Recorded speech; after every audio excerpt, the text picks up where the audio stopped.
Estudo Bíblico, Atos 28. Verso 1, Malta. Palavra cananita que significa refúgio. A ilha está localizada a aproximadamente 96 quilômetros ao sul da Sicília. Possuía excelentes portos e a sua localização era ideal para o comércio. A antiga Malta foi povoada pelos fenícios que chegaram ali cerca de 1000 anos antes de Cristo. Verso 2. Bárbaros. Do ponto de vista romano e grego, qualquer pessoa que falasse uma língua estrangeira era um bárbaro. Não é nenhuma referência a qualquer atitude selvagem ou cultura primitiva, mas simplesmente indica que a sua língua fenícia não era o grego nem o latim. Verso 3. Uma víbora. Deus prometeu guardar Paulo, capítulo 27, versos 23 a 25, e não deixaria que nada detivesse seu servo. Aqui Paulo mostra o mesmo zelo nas coisas insignificantes como nas grandes. A serpente venenosa que picou o apóstolo não lhe causou dano algum. Deus ainda tinha um trabalho que deveria ser realizado através dele. Verso 4. Justiça. Aqui a justiça divina é personificada. Na mitologia grega Dik, justiça aparece como uma deusa.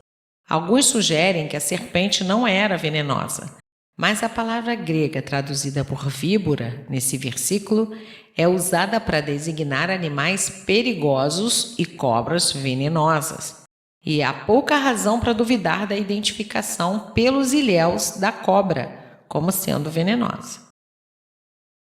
Verso 5. Não padeceu nenhum mal. A experiência de Paulo aqui ilustra maravilhosamente a promessa de Jesus em Marcos 16, 18. Verso 6. Diziam ser ele um Deus. Essas pessoas eram muito supersticiosas e acreditavam em muitos deuses, atribuindo divindade aos homens com facilidade, ao contrário dos judeus. Quando viram que Paulo não adoeceu pela picada da serpente venenosa, pensaram que ele fosse um deus. Uma avaliação semelhante é relatada em Atos 14, versos 11 a 18. Verso 7. Homem principal, Públio. Otávio Augusto instalou um governador romano em Malta e a arqueologia confirma que este era o título oficial do governador de Malta. Públio mostrou aos visitantes hospitalidade em sua propriedade na ilha. Verso 8. Enfermo de disenteria, febre. A palavra grega sugere repetidos ataques febris. Doença comum na ilha de Malta tem sido diagnosticada em tempos modernos como sendo a febre de Malta, causada pelo leite das cabras maltesas. Verso 9. Os demais enfermos. Paulo continuou a ministrar para outras pessoas, mesmo como um prisioneiro náufrago. Harnack, baseando-se na palavra heterapeuonto, tratar com médico, considera que Lucas, o médico, tratou enfermos nessa oportunidade também. Verso 10. Honrarias. Literalmente, contas de médico. É natural que os curados demonstrassem sua gratidão com ofertas e gratificações a título de honorários. Verso 11. Ao cabo de 3 meses. Em decorrência do perigo de se viajar pelo mar durante esse período, veja nota em capítulo 27, verso 9. Navio alexandrino, provavelmente outro navio pertencente à frota imperial de grãos, veja nota em 27, versos 5 e 6. Dióscuros, irmãos gêmeos, Castor e Pólux, filhos de Zeus, de acordo com a mitologia grega, considerados deuses protetores dos marinheiros. Verso 12. Siracusa, porto importante na costa oriental da Sicília. A tradição sustenta que Paulo estabeleceu uma igreja durante os 3 dias em que o navio ficou parado ali. Verso 13. Régio, porto na ponta sul do continente italiano. Ali o navio esperou durante um dia por vento favorável para navegar pelo Estreito de Messina, que separa a Sicília do continente italiano. Puteoli, atual Pozzuoli, localizada na Baía de Nápoles, perto de Pompeia. Sendo o principal e mais importante porto da Itália, Puteoli igualmente era o principal porto da frota de grãos do Egito. Veja a nota em capítulo 27, verso 5. Já existia a igreja ali. Verso 14, 7 dias. Ao que parece, Júlio, o centurião encarregado dos prisioneiros, tinha assuntos oficiais que o detiveram em Puteoli, e ele permitiu que Paulo aceitasse o convite dos irmãos cristãos da cidade para ficar com eles durante 7 dias. Permissão semelhante ele recebeu em Sidom, capítulo 27, verso 3. Verso 15. Vieram ao nosso encontro. De onde surgiram os cristãos romanos? A mensagem das boas novas se espalhou por Roma de várias maneiras. Muitos judeus que viviam em Roma visitavam Jerusalém para as festas religiosas. Alguns estavam presentes no Pentecostes, capítulo 2, verso 10, creram em Jesus e levaram a notícia para Roma. Paulo também escreveu uma carta aos romanos antes de visitá-los, uns 3 anos antes, Romanos 16. A notícia da chegada de Paulo alcançou Roma, levando conhecidos e convertidos de Paulo a descerem a Via Ápia ao seu encontro, para encorajá-lo abertamente. A Praça de Ápio ficava a aproximadamente 69 quilômetros ao sul de Roma. 3 Vendas estava localizada a cerca de 56 quilômetros ao sul de Roma. Uma venda era uma loja ou um lugar que fornecia comida e alojamento aos visitantes. Em Roma, capítulo 28, versos 16 a 31. Verso 16. Morar por sua conta.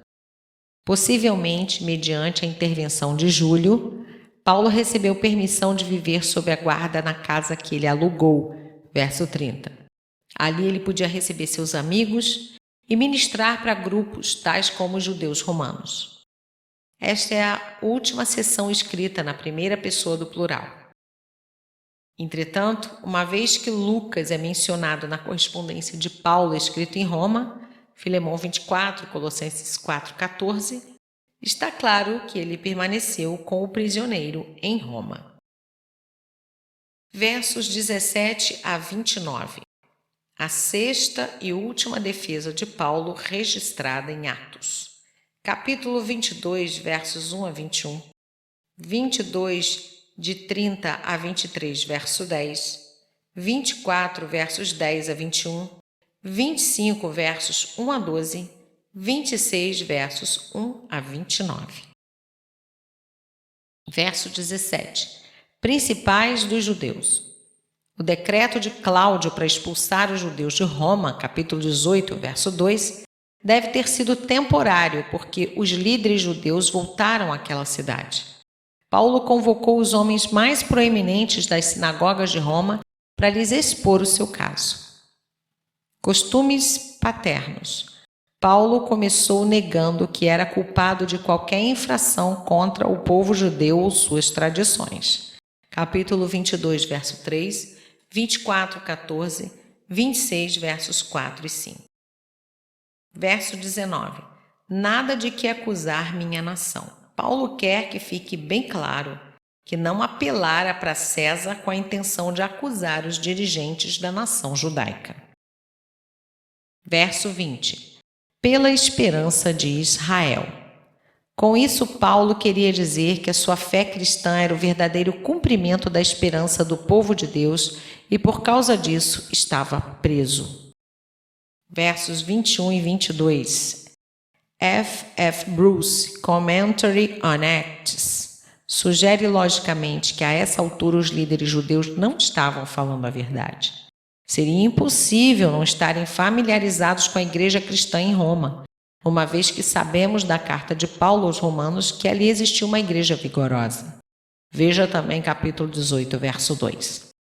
Mas ainda é muito provável que os judeus romanos não tivessem recebido um aviso de Jerusalém, porque mantinham-se constante comunicação entre as duas cidades. Entretanto, o que parece, nada se fez contra Paulo, e os judeus, portanto, acharam mais sábio dissociar-se inteiramente do caso para evitar incorrer na ira do governo romano. Verso 23. Moisés, profetas.